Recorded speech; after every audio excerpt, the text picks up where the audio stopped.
الزمالك يعبر حرس الحدود بثلاثيه نظيفه: ناصر منسي، حسام عبد المجيد، احمد بالحاج. ناصر منسي يصل للهدف الخامس مع نادي الزمالك في 7 مباريات فقط. حسام عبد المجيد يصل الى هدفه السادس مع نادي الزمالك، وكلهم من صناعه زيزو، والاهداف تم تسجيلها بالراس. زيزو وصل للصناعه ل9 اهداف هذا الموسم. الكل اتفاجئ ساعه نزول حاتم سكر وخروج احمد فتوح. احمد فتوح خرج من الملعب بسبب اصابه بكدمه. محمد صبحي حافظ على شباكه نظيفه ل3 مباريات فقط.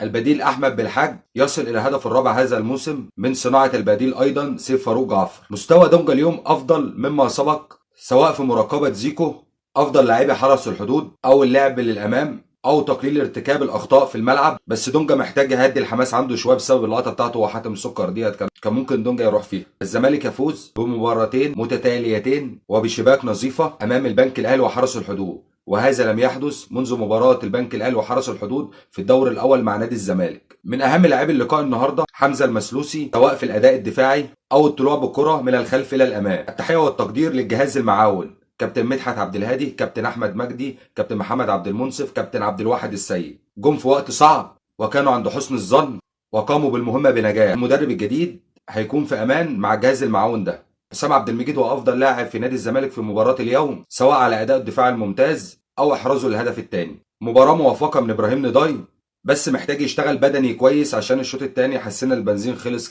وهيكون حل هجومي لمدرب الزمالك الجديد ان شاء الله. الزمالك كان محتاج ال3 نقط دولت قوي في مرحله صعبه، فوزين متتاليين.